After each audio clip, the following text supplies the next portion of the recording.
L'histoire que nous allons vous présenter est aujourd'hui devenue un document.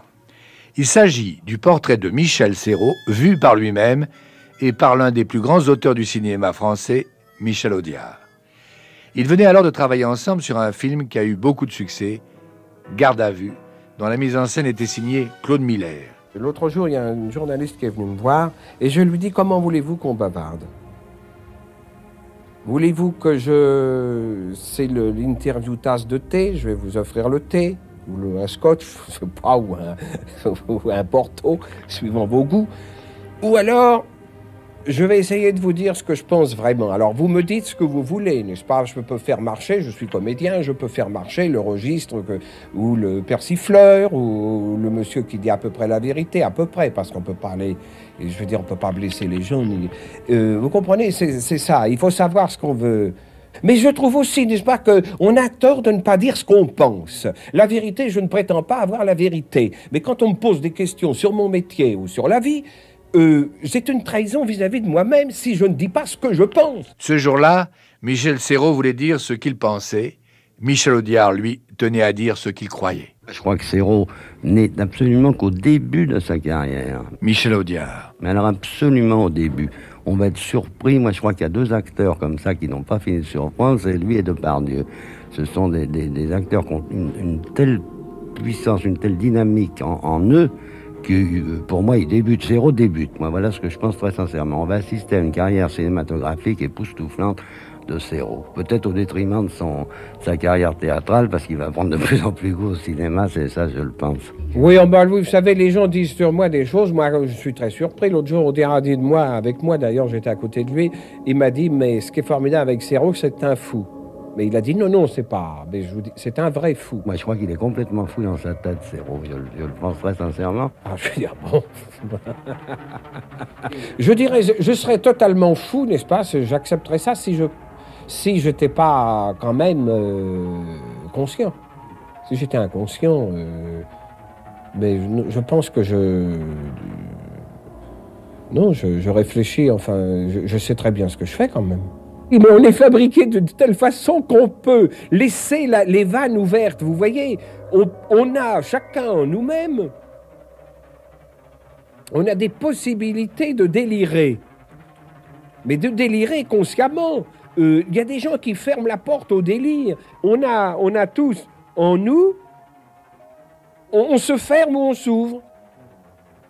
Et on laisse partir, n'est-ce pas, comme une fleur, on laisse partir le parfum des choses, n'est-ce pas? Ou alors on est complètement bloqué et puis on veut pas se laisser aller, on se donner. Mais vous savez, il faut, pour jouer la comédie, il faut beaucoup de pudeur et puis à la fois,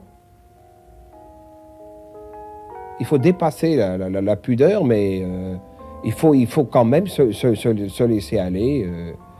Les gens ont peur. N'est-ce pas? On veut toujours se défendre, on veut jamais jouer le jeu à fond, on veut toujours passer pour ce qu'on n'est pas, on veut toujours rester intouchable, si vous voulez, mystérieux. Alors, mais ça, c'est pas bien, je crois. Michel Serrault, anti-star, alors? Alors, je vous dis, il y a la grande réserve des stars, la grande réserve des gens du monde, ou la grande réserve des gens polis, qui trouvent tout bien, qui ont des astuces pour répondre. Moi, je vous dis franchement, ça me fatigue.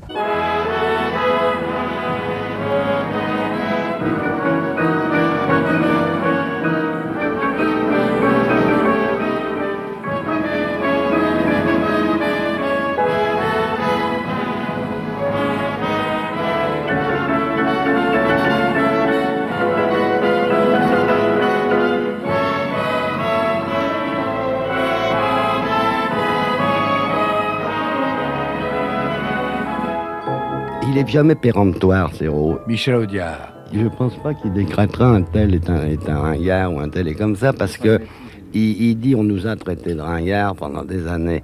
Quand on faisait du cabaret, petit à petit, on commençait à dire les ringards, enfin, on s'attardait un peu trop dans un truc. Donc, il sait qu'un jugement peut être révisé du jour au lendemain sur une réussite instantanée. Vous comprenez, des gars qu'on prend pour des ringards comme ça, tout d'un coup, patatras, qui vous tombent sur un rôle, ils rencontrent enfin leur rôle et on dit, nom de Dieu, ce qu'il est bon.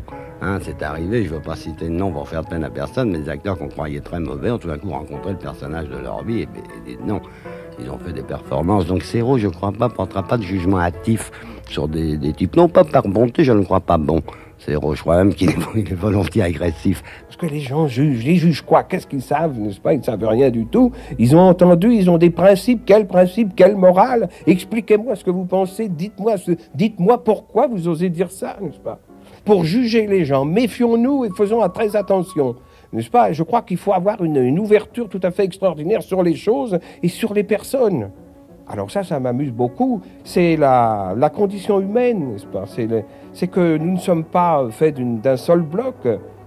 Alors, je voudrais jouer encore des personnages beaucoup plus engagés, beaucoup plus ambigus, beaucoup plus mystérieux, si vous voulez. Mystérieux dans le sens humain, n'est-ce pas? Parce que la personne humaine, les hommes, sont mystérieux, n'est-ce pas? Mais je pense qu'ils ont tous leur chance. Et personne ne doit juger, surtout ici-bas, je veux dire. Alors je passerai ma vie de comédien, si je peux, à défendre ce genre de principe, parce que je suis contre les idées toutes faites, et je veux comprendre les gens, vous voyez. Voilà, si vous voulez. Et quand je joue la comédie, chaque fois que je peux, dans La Cage aux Folles, ça m'amusait beaucoup de faire croire et de rendre sympathique ce personnage. Dans La Cage aux Folles, Michel Serrault a joué le rôle d'un travesti pendant plus de 1000 représentations.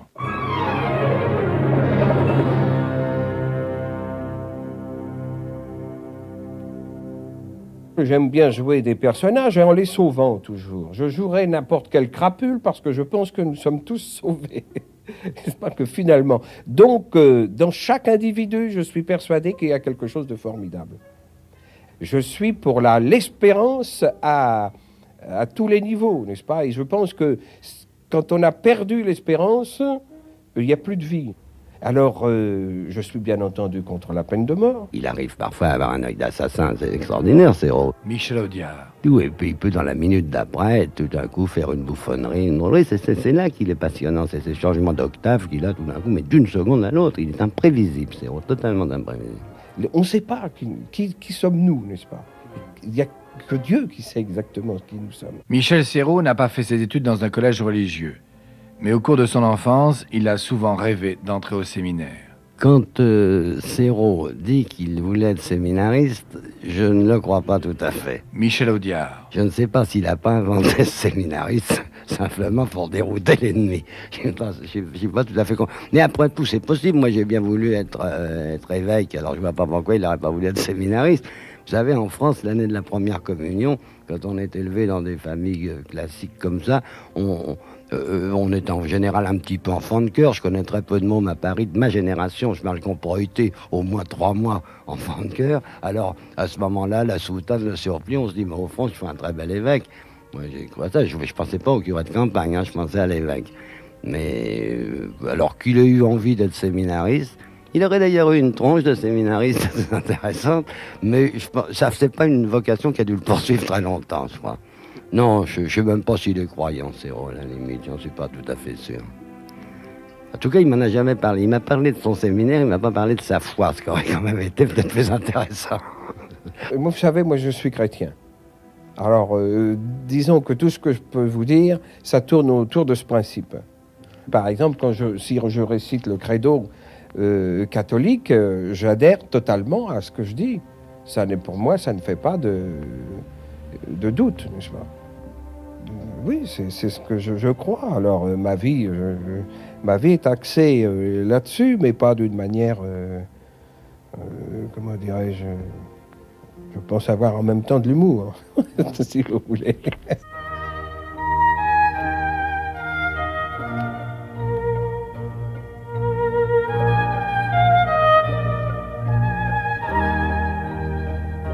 Il est très secret, Serrault, finalement. Très, très secret. Je sais qu'il y a Dieu et qu'il y a le Christ. Ça, je sais. n'est-ce pas, par le Christ. Bon, ben ça, c'est mes lignes, c'est mes grandes lignes de force, si vous voulez. À partir de là, n'est-ce pas, j'essaie de vivre ma vie avec ça, parce que j'y crois profondément.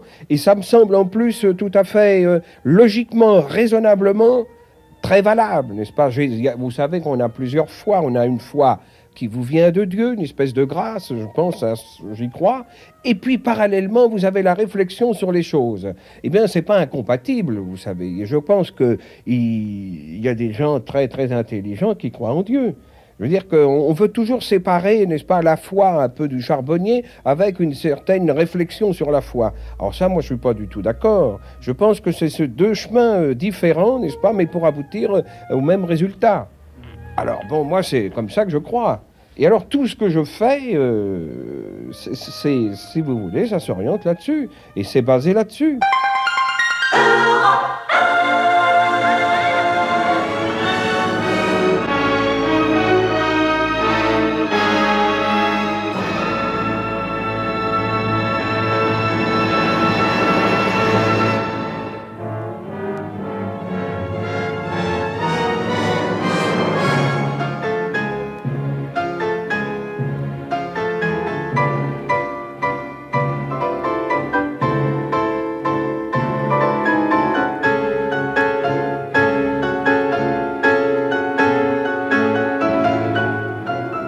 Michel Serrault fait du cinéma depuis 1954.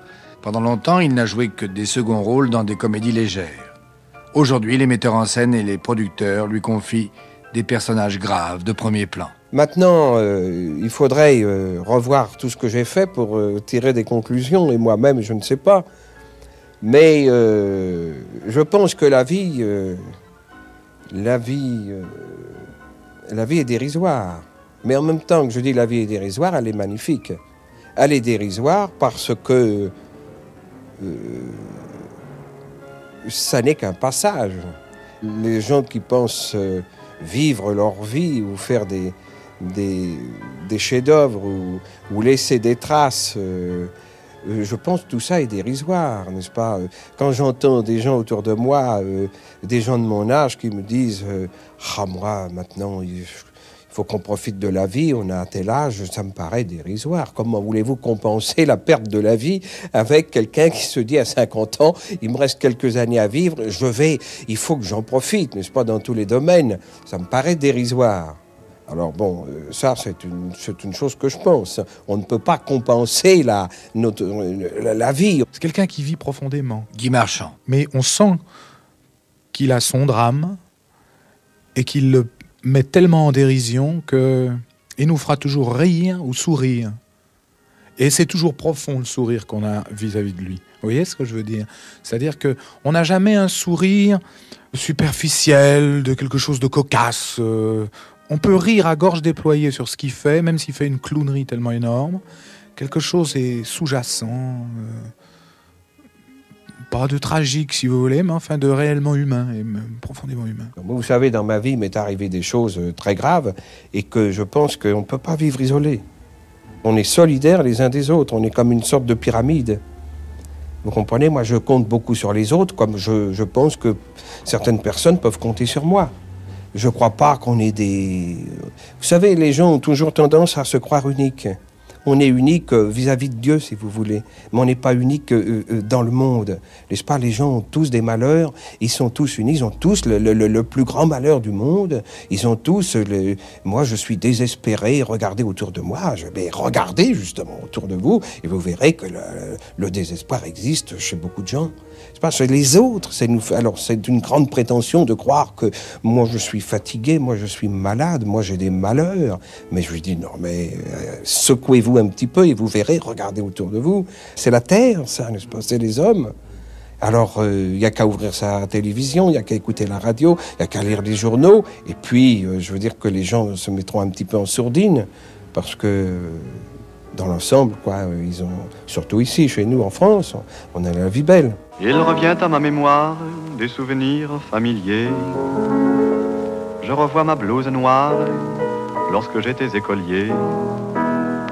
Sur le chemin de l'école, je chantais à pleine voix des romances sans paroles, vieilles chansons d'autrefois. Douce France,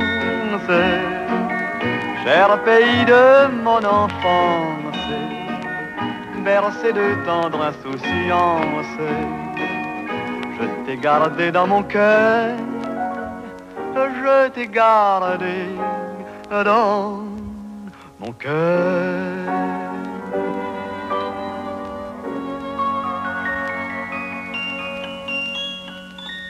Ben vous savez, moi je suis pas un révolutionnaire, je ne vais pas transformer le monde. Michel Serrault. Mais je pense, comme beaucoup d'autres, je pense qu'on est un petit noyau de rayonnement. Mais il faut pas, je ne peux pas changer le monde, je ne peux pas intervenir dans des conflits, dans des problèmes sur la faim dans le monde entier. Enfin, je veux dire, on est très loin de ces problèmes-là. Mais autour de nous, je crois que les gens sont capables de changer le monde. Mais il ne faut pas changer le monde, il faut changer le monde à ses limites, si vous voulez. Mes limites, c'est ma famille, mes limites, c'est mes amis, c'est les gens que je rencontre dans la rue, c'est les gens qui viennent me voir, mes limites, c'est mon métier. Et je veux dire que si tout le monde se limite à son petit entourage, mais ces cercles vont se toucher et le monde entier sera transformé. C'est ça que je crois.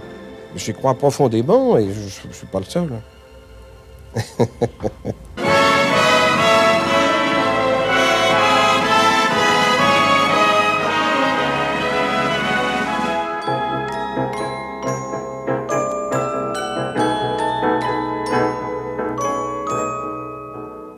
Écoutez, moi, je ne suis pas un porte-drapeau et je n'ai aucun message particulier à transmettre. Michel Serrault. C'est quand je joue la comédie que j'essaie de transmettre des choses. Bien sûr que moi, j'ai des idées personnelles sur un tas de problèmes, mais ça, c'est pas mon rayon. Je veux dire, si vous voulez, où ça m'enrichit, où ça me détraque, où ça me fait mal jouer la comédie, les gens décident de ça. Mais ça, c'est ma nourriture personnelle. Mais je crois qu'on ne peut pas tout faire. Et mon travail, c'est d'essayer de choisir de belles histoires, de m'entourer de gens que j'aime pour pouvoir faire un bon film. C'est pas parce que je veux qu'on m'aime, mais c'est parce que je crois que la complicité dans l'amitié, au cinéma ou au théâtre est indispensable. En tout cas pour moi, je trouve que ça permet de faire des choses plus profondes, plus abouties.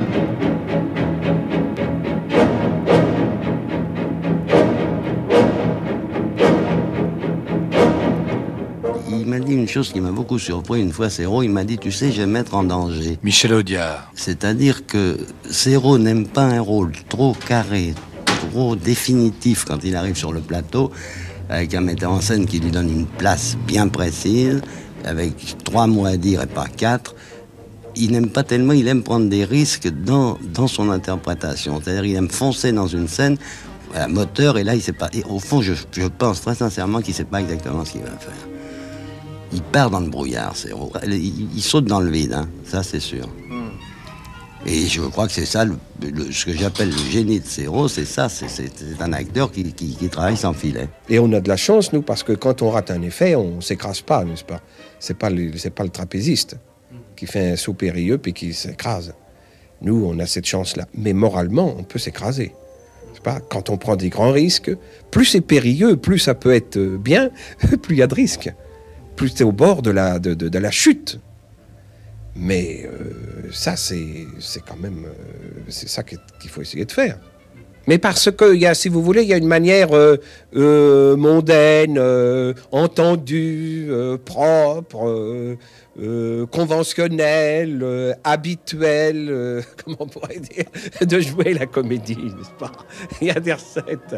Je veux dire que, si vous voulez, on sait qu'on a une réserve d'intonation, là c'est la peur, enfin je schématise, mais quand même. Ça, la peur, c'est la surprise, là c'est le fou rire, là c'est là. Vous comprenez, il faut aller au-delà de ça, n'est-ce pas? Il faut aller... ça sont des... vous savez, c'est un peu comme un recueil de bonnes manières. Où on dit, voilà comment il faut se tenir dans le... Ça se fait plus maintenant, mais on en riait beaucoup dans le temps. Enfin, je veux dire, les gens ont fait des parodies là-dessus, les bonnes manières. Ben, je trouve qu'il y a, pour jouer la comédie, il y a des bonnes manières et des recettes. Alors, qui passent, vous savez, c'est un peu comme la cuisine, une chaîne de grands restaurants, c'est ni bon, ni mauvais, c'est... Oh, bon, on a mangé, n'est-ce pas? Je veux dire et les acteurs... On peut faire ça aussi, n'est-ce pas? On peut jouer la comédie sans risque. Mais C'est pas, à mon avis, c'est pas très intéressant. Donc à son contact, ça n'est pas des tics qu'on peut attraper. Guy Marchand, qui est le partenaire de Michel Serrault dans le film Garde à vue. Parce qu'en comédie, attraper des tics, ça fait toujours des mauvais acteurs. Les ficelles, tout ça, savoir, tiens, il fait ça, je vais faire comme ça. Tiens, il fait ci. C'est pas ça. Ça fonctionne par osmose. C'est-à-dire qu'on y est pour rien. Et c'est très lent. Tout d'un coup, petit à petit, on est influencé par les grands acteurs qu'on côtoie. Mais il me semble pas que c'est leur truc qu'on leur prend. Petit à petit, c'est leur façon d'aborder, pas des personnages, d'aborder la vie. Parce que qu'est-ce que c'est que la comédie? On aborde la vie tout court. Rien de systématique et rien de prévu, je dirais. Jouons la situation de base et laissons venir les choses. Laissons venir l'interprète en face. Laissons venir les choses parce que je pense que de tout, on peut faire quelque chose. De tout. De tout. Je dirais d'une histoire, on peut tout faire, n'est-ce pas? Aussi, de n'importe quelle histoire, on peut tout faire. Dans le jeu, on peut tout faire. N'est-ce pas? On me dit, on m'enlève je prévois un truc avec un jeu de scène, par exemple, dans une pièce, au cinéma, avec un objet, puis on le supprime parce que ça gêne. Mais qu'on le supprime, c'est peut-être très bien. Voilà ce que je pense. C'est que le fait de le supprimer va m'obliger à jouer autrement ou avec un autre objet. Comme on ne sait pas et qu'on n'a pas de recette, usons de ce qu'on nous propose. C'est comme dans la vie, ça.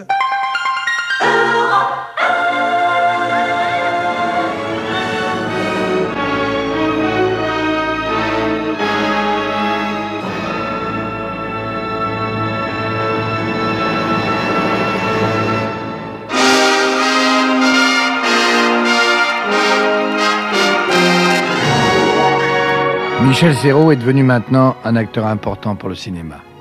Il pourrait devenir une superstar irréprochable sur le plan marketing et soucieux de bâtir un empire commercial qui s'appellerait Michel Serrault. Je crois que c'est un acteur qui n'est aucunement conditionné par l'argent dans ses choix. Michel Audiard. Là, je crois qu'il fait un film dont c'est le premier film du metteur en scène, c'est un débutant. Serrault fera ça, puis peut-être que demain, j'apprendrai qu'il fait le prochain Fellini, ça ne me surprendra pas plus. Mais encore tout à l'heure, je vous disais que moi, je compte sur les autres, n'est-ce pas? Ma vie, ma vie tout court et ma vie professionnelle, c'est les autres, n'est-ce pas? On n'est pas, je vous disais, on n'est pas unique, on n'est pas tout seul au monde. C'est pas vrai, on est bon. Moi, quand je joue la comédie, je m'appuie sur mon partenaire. Moi, j'ai joué la comédie avec des gens, dans ma vie, qui ne me regardaient pas, par exemple. Ben, c'est très grave, ça, je veux dire. Où il y avait une espèce de vitre de 15 cm entre lui et moi, ou entre elle et moi. Je veux dire que je m'appuie sur les choses. Moi, quand je découvre un décor au cinéma ou au théâtre, je le regarde, je me dis, mais c'est formidable, et ça vous donne un parfum pour la scène. S'il y a des accessoires, vous comprenez, je m'appuie sur tout, parce que rien n'est inutile. Ou alors, on croit à rien et on se fout de tout, n'est-ce pas? Et puis, on disparaît. Alors quand je vois les gens qui font dans leur vie un tri en disant moi je construis ma carrière comme ça, je veux un grand rôle, je vais jouer avec un képi, après ça je vais faire ceci, après ça je vais... Vous comprenez? C'est des gens qui calculent quoi, rien du tout. Je dis profitons de la vie, de l'imprévu de la vie pour s'enrichir. C'est ça la vie. Sinon c'est quoi, n'est-ce pas? On va vivre tout seul, on va... je comprends pas ça. Moi, c'est une manière d'être qui m'exaspère. C'est vrai, je comprends pas ça. Et en plus, ça fait des gens malheureux.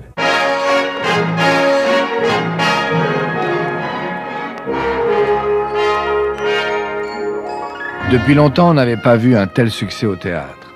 Et rarement, une pièce de théâtre n'était devenue au cinéma un aussi grand succès. On essaie, hein?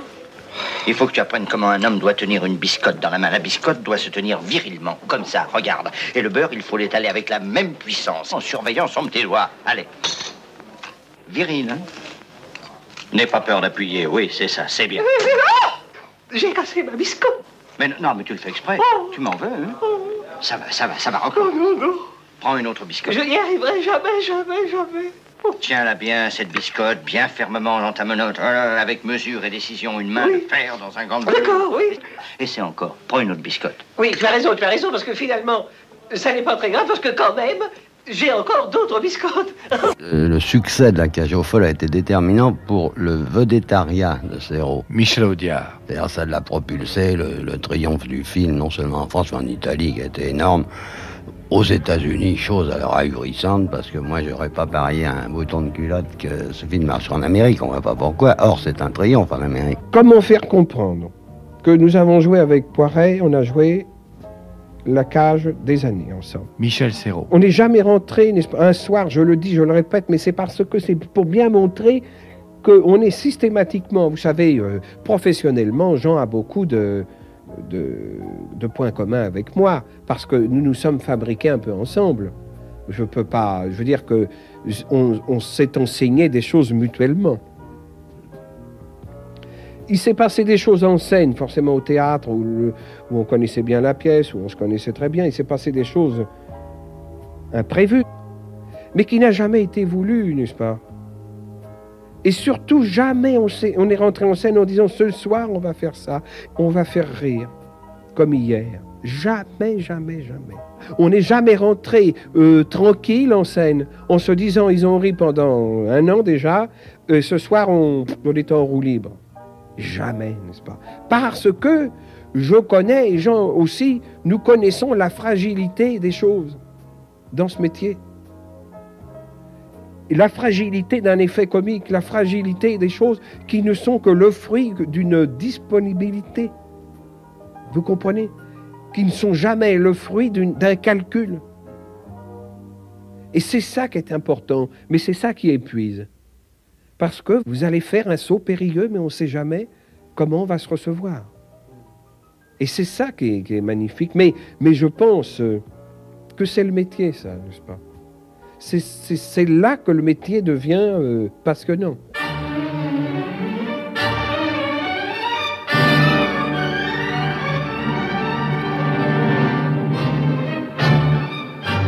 Ce métier de comédien, Michel Serrault l'a appris au cours d'art dramatique de la rue Blanche à Paris, comme son ami Jean Poiret. Ils ne fréquentaient pas les mêmes cours car ils n'étaient pas de la même promotion. Michel Serrault est un peu plus jeune, 2 ans de moins que Jean Poiret. Puis il a fallu débuter, et comme ils s'entendaient bien, ils avaient décidé de créer un duo, Poiret et Serrault, pour courir le cachet dans les petits cabarets parisiens. Maître, je n'ai pas besoin de vous demander... Je n'ai pas besoin de vous demander si vous êtes ému à la veille d'un jour comme celui que vous allez passer. Je vais vous dire, mon cher ami, on est toujours un peu ému, et surtout quand on conduit pour la première fois, c'est certain. Mais c'est pas la première fois que vous conduisez. Si, c'est la première fois que je conduis, oui. Comment ça? J'ai eu mon permis avant-hier, alors vous voyez, c'est tout récent. Votre permis? Mon permis de conduire. De conduire? De conduire les orchestres. Parce qu'il faut un permis de conduire pour les orchestres. Ah, bah oui, depuis 6 mois, on exige le permis. Oui. Ah, je savais pas du tout. Si, il y a eu trop d'accidents, trop de couacs, trop de notes écrasées, et maintenant, on exige le permis. Oui. Il est certain que les gens dépassent la mesure bien souvent. Oui. Et ils la dépassent sans prévenir, généralement. Non. Faut un permis. Il faut un permis. Et vous avez le vôtre depuis avant-hier. C'est ça, exactement. Enfin, vous l'avez eu in extremis, vraiment. Oui, je précise, quand je parle de mon permis de conduire, les gros orchestres, n'est-ce pas? Oui. Les orchestres symphoniques, oui. Les orchestres symphoniques. Permis poids lourd, en quelque sorte. C'est ça. Oui, parce que jusqu'à présent, je n'avais conduit que des quatuors à cordes. Oui. Alors j'avais besoin que de mon permis simple, voyez-vous. Et vous l'avez passé sur quoi, ce permis poids lourd Sur Padeloup, j'ai passé ça. Sur Padeloup. Un engin terrible. C'est ce que j'allais vous dire. Ça fait quand même 80 musiciens fiscaux, alors vous savez, quand vous avez ça sur les bras, il faut les traîner. Il faut les traîner. Oui. C'est nerveux, malgré ça. L'ensemble est nerveux. Oui. Il y a de bonnes... Oui, et surtout les violons. Les violons? Les violons ont des reprises fulgurantes. Ah, bah ça, c'est important, ça. Puis alors, évidemment, il faut bien changer de vitesse à chaque mouvement, sinon vous esquintez votre orchestre. Ça, c'est normal. C'est normal. Je vais vous dire, il y a un manque de prudence qui est à la base de 80% des accidents. Ça, on ne peut pas l'éviter. Il faut faire très attention, parce que croyez-moi, quand vous avez une corde de violon qui pète dans un scherzo, vous savez, croyez-moi, ça fait du raffut. Ça fait du raffut. Qu'est-ce qu'il y a alors à l'examen? Vous avez d'abord... 2 épreuves. Vous avez la conduite, et puis alors les questions à l'oral. Il y a une épreuve orale. À l'oral, les questions, oui. Qu'est-ce qu'on vous a posé comme question à vous? 3 questions. On m'a posé 3 questions. Dites-moi pour voir, donner un aperçu de ce Pas facile d'ailleurs. Pas facile. Je me le dis bien. Dites donc, d'abord, ça, il y en aurait partout. Oui, je sais bien. Quand doit-on s'arrêter? Est-ce que vous savez ça? Je sais pas, non, j'ai jamais... Vous savez pas, voyez pas. Non, Eh bien, on doit s'arrêter dans un concerto pour laisser passer le soliste. Voyez-vous. Ah bon, ouais. Des choses qu'on ignore. C'est un homme de texte, il est né du cabaret. Bon, cabaret, quand on arrive sur la scène, il faut le savoir, son texte. Ensuite, il a abordé le théâtre, il faut à nouveau. Donc, c'est un homme professionnellement de rigueur par la force des choses. Toute la première partie de sa carrière, c'est un homme de texte qui a récité des textes, qui a joué des textes. Donc, c'est absolument un acteur de texte, mais dans lequel il apporte une démesure qui lui est propre. Ça m'arrive de dire à ma femme... en rentrant, ce soir, on a fait avec Jean, il y a eu un moment tout à fait incroyable. Et ça s'est passé, sur un mot, c'est parti comme ça. Et il y a eu un moment tout à fait délirant, où il s'est passé quelque chose d'incroyable. Les gens ont applaudi.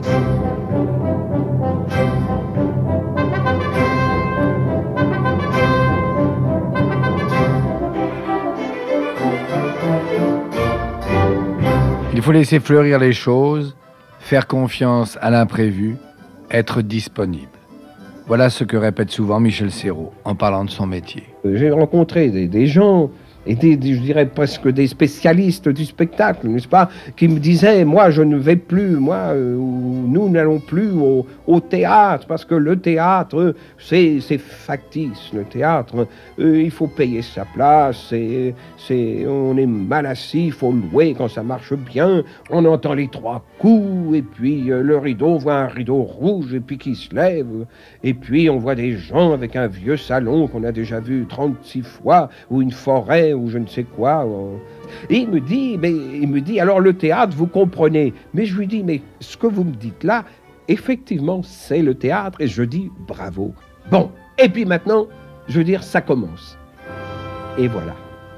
C'est-à-dire que tout ce factice va se transformer en... Vous allez oublier, si c'est réussi, bien sûr, vous allez oublier qu'on a frappé les 3 coups, qu'on a levé le rideau, que c'est des acteurs qui ont appris un texte, qu'il y a eu un metteur en scène, qu'il y a eu un décorateur, et puis peut-être que pendant 10 minutes, vous allez rêver, vous allez oublier que vous vous êtes dérangé, vous ne savez plus où vous êtes. Alors je dis, ben voilà le théâtre, n'est-ce pas? Et au cinéma, c'est pareil, n'est-ce pas? Alors voilà mon métier, moi c'est ça mon métier.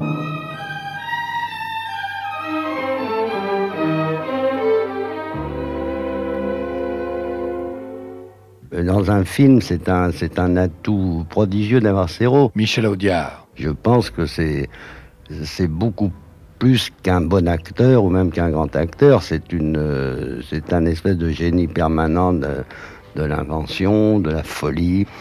Il a des éclats, il a des changements de vitesse ahurissants, et tout d'un coup il décolle et la folie s'installe. La réalité, n'est-ce pas, des choses, moi, ne m'intéresse pas, parce que la réalité, c'est une apparence, n'est-ce pas? Je pense qu'on a d'autres sens, on a l'ouïe, la vue, le toucher, tout ce que vous voudrez, mais il y a autre chose dans les hommes, n'est-ce pas? Il y a une espèce de parfum, et moi j'appelle ça l'âme, n'est-ce pas? Il y a quelque chose qui... Et ça, on doit toucher l'âme des gens, n'est-ce pas? La profondeur des gens. Alors ça, c'est quand même très intéressant. Pour ça que je dis en boutade aussi, parce que je dis n'importe quoi. Des fois, je dis la vérité. Pour les acteurs ou au cinéma, n'est-ce pas, est une chose qui ne nous intéresse pas.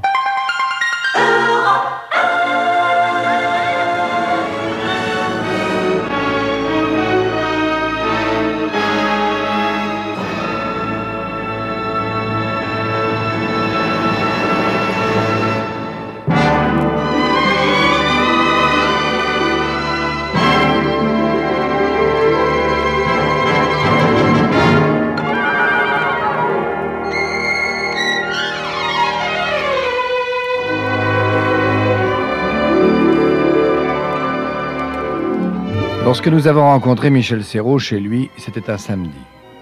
Il avait tourné un film toute la semaine, mais ce jour-là, il ne travaillait pas. Il semblait détendu, content de parler. Ou je dis, je veux voir personne, et je vais me retirer dans ma chambre, ou vous voulez bavarder avec moi, et puis au fil de l'inspiration et des questions, je dirais peut-être n'importe quoi, mais je dirais au moins ce que je pense. Moi, vous comprenez, je ne dis pas j'en ai marre de faire des choses sur commande et des numéros. Non.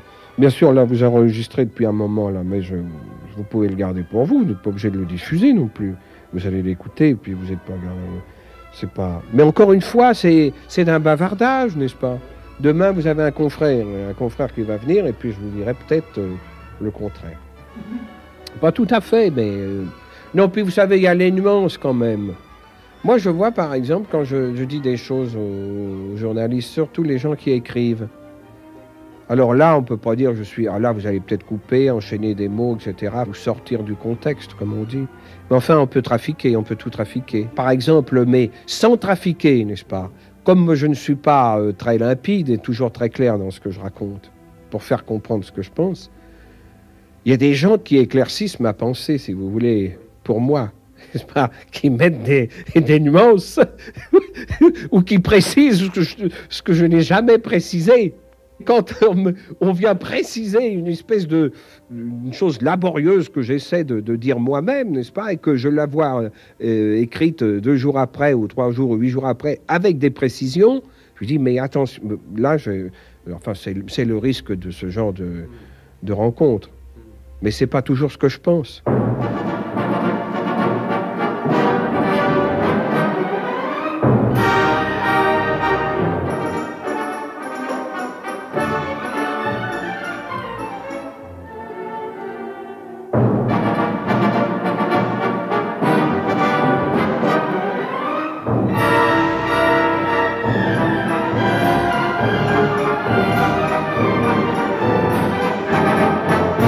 Si on voit Serrault chez lui, il habite cette maison à Neuilly qui est un classicisme presque élisabétain, on fait des maisons incroyables. Michel Audiard. Et Serrault, c'est Monsieur Pantoufle chez lui. Sa femme est une femme délicieuse, charmante, sa fille, tout ça, c'est un homme de foyer, c'est un homme de famille. Serrault, il rentre chez lui, sitôt le théâtre fini, il est chez lui 10 minutes après. Bon, et puis en même temps, il est capable de colère absolument extraordinaire. On a fait un film italien, qui était une belle merde d'ailleurs, mais enfin on s'est fait embarquer là-dedans, on nous a trompés sur la marchandise au départ. Et le metteur en scène italien venait tous les jours chez Serrault, il y avait des discussions épouvantables. Et puis un jour, je me souviens de ça, je ne savais plus où me foutre, Serrault a regardé ce monsieur dans les yeux et lui a dit, il y a une chose fascinante chez vous, c'est que vous êtes tous les jours un peu plus con que la veille. Voilà de quoi est capable Serrault, vous comprenez? Alors moi, là, je regarde mes godasses, et puis il faut être terrifiant, comme ça, d'agressivité soudaine avec les gens qui l'exaspèrent. Au fond, il ne supporte pas les imbéciles. Il est grossier, non mais il est grossier avec les imbéciles. C'est ça l'étonnant, cette agressivité qu'il a en lui, alors qu'il était dans son salon, on était assis devant du thé et des macarons. C'était temps, on ne pouvait pas s'attendre tout d'un coup à une sortie de ce genre. Je ne trouve que des gens autour de moi qui ne veulent jamais dire ce qu'ils pensent, n'est-ce pas? Vous allez au spectacle, vous voyez un truc. L'autre soir, j'ai été à l'Olympia. Eh bien, je veux dire, je me suis retrouvé avec un groupe de gens qui attendaient à la fin du spectacle le feu vert pour dire quel est celui qui va donner son avis le premier, n'est-ce pas? Qu'est-ce qui s'est passé? Comment vous avez trouvé la soirée? Bon, quel est votre avis? Et tout le monde se regarde, bonjour mon cher, ça va, quelle soirée? Oh oui, vraiment, bonsoir, etc. Je lui dis, merde, je lui dis, mais enfin, bon. Il a jamais honte de rien. Guy Marchand. Bon, il se grime en femme, il se met un tutu, et puis tout d'un coup, vous lui sentez toutes les pudeurs.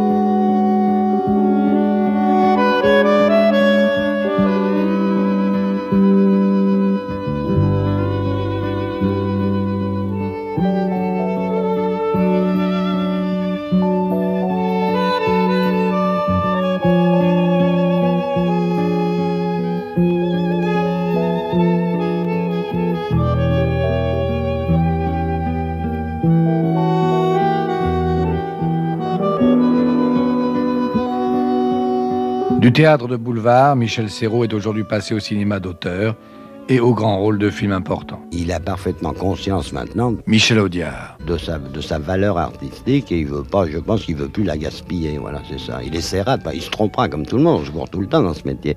Alors je pense que maintenant Serrault va jouer sa vraie carrière de vedette consciente, responsable, et puis il essaiera de pas se décevoir, lui, moi je crois surtout. Il est prêt à prendre des tapes, Serrault, il s'en fout de se planter dans un truc qui le passionne. Je ne sais jamais, et on ne sait jamais dans la vie ce qui est utile apparemment ou inutile. Je ne le saurai jamais. Et quelqu'un qui veut essayer de m'expliquer que ça, c'est pas utile, et ça c'est utile, je dis non, ça n'existe pas, ça n'est pas vrai. Le comédien qui se repoudre pas, qui va pas se repoudrer ou qui va pas se foutre un coup de Kleenex avant de tourner, s'il brille, il va me dire, oh, ça n'a pas d'importance. Je ne sais pas, moi, ce qui a de l'importance, n'est-ce pas? Je ne sais pas, en rencontrant quelqu'un dans la rue, si je l'envoie balader, si ça a de l'importance. Alors, comme je ne sais pas ce qui a vraiment d'importance, je dirais que tout a de l'importance. Mais dans tous les domaines, n'est-ce pas? C'est l'œuf mal cuit, c'est la purée mal faite, c'est le comédien qui veut pas, qui a oublié du texte, qui a un trou, qui répète pas, c'est le plombier qui visse mal ses écrous. C'est à tous les niveaux, c'est comme ça. C'est le garagiste qui fait mal son boulot, c'est le maçon qui fait, ou le menuisier qui fait une vilaine porte, n'est-ce pas? Eh bien, il est pas. Je trouve qu'on a tort de faire ça. Tout ce qui est fait, je dirais, pour l'éternité. Tout ce qui est fait doit être parfait, n'est-ce pas? Je trouve que... Alors il faut, comme on ne sait pas, parce que sinon, alors on laisse tout aller, et puis alors là, mais je veux dire, on fait tout de suite sauter le monde. Vous voyez, je trouve que le plombier qui ne fait pas bien son boulot participe à la fin du monde. C'est une boutade, mais c'est une image, n'est-ce pas, pour expliquer ce que je veux dire.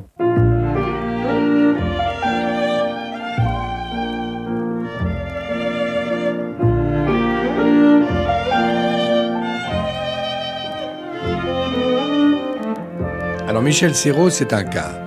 Je le connais depuis longtemps. Il sait que je l'aime, mais fougueusement, parce qu'il m'étonne et qu'il me chavire à chaque fois. C'est quelqu'un qui est à la fois mystérieux et clair comme de l'eau de roche. D'abord, il aime travailler, il aime tourner, il aime jouer au théâtre, il aime gagner de l'argent, il aime le pouvoir, il aime le séduire, il aime les applaudissements, il aime le succès. Et puis, il a une vraie folie d'artiste. Je pense que les grands artistes, ceux qui ont du génie, je pense que Charlie Chaplin était aussi un homme difficile à vivre et qu'en même temps, il trouvait des moments de grâce quand il écrivait ou quand il tournait, en tous les cas, les films de sa jeunesse. Michel Serrault a ce pouvoir de se concentrer, à la fois pouvoir faire rire aux éclats et de vous bouleverser par les larmes. Et en même temps, il a une vie qui est la vie de famille, sa vie personnelle, que peu de gens connaissent. Alors il a à la fois ce côté dérisoire et en même temps ce côté fou et délirant. En tous les cas, c'est un homme qui, quand il n'aime pas quelqu'un ou quand il n'aime pas quelque chose, il vous le prouve et d'une façon parfois violente. Et puis en même temps, il est, je le sais, pour les acteurs, d'une tendresse extraordinaire. Il a pris sous son bras Guy Marchand, par exemple, et chaque fois qu'il peut le retrouver dans un film, il le demande. Là, il a demandé Michel Galabru pour un film, pour partager la vedette avec lui. Il était heureux de partager la vedette avec Jeanne Moreau. Il ne veut pas être seul, tout seul, au-dessus du titre. Il aime bien partager avec les autres. Et puis là, c'est là où il se défonce le plus. Quand on lui a demandé de remettre le César à Bernard Blier, sachant que Bernard Blier était très malade, vous savez, beaucoup d'acteurs auraient refusé parce que c'était pas très agréable d'être face à un homme diminué et très émouvant, puisqu'il est mort un mois plus tard, Bernard Blier. Eh bien, pour Bernard Blier, qui était son professeur, il a accepté et il a joué le jeu. Il l'a fait avec beaucoup d'élégance et de délicatesse. Et je crois que ça a été un des grands cadeaux qu'il a fait à Bernard Blier.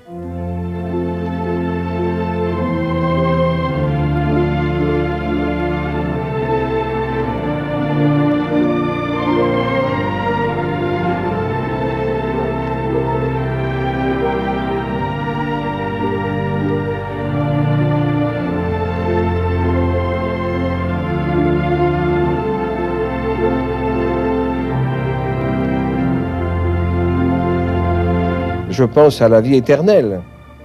Je pense qu'on n'est pas fait pour disparaître. Ou alors, ça sera une absurdité tout à fait extraordinaire.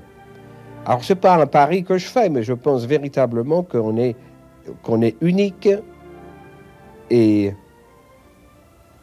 éternel. Bye bye. Vous venez d'écouter Destins extraordinaires, un podcast issu des archives d'Europe 1. Réalisation, Julien Tarot. Production, Romy Azoulay. Patrimoine sonore, Sylvain Denis, Laetitia Casanova, Antoine Reclus. Destins extraordinaires est disponible sur le site et l'appli Europe 1. Écoutez aussi l'épisode suivant en vous abonnant gratuitement sur votre plateforme d'écoute.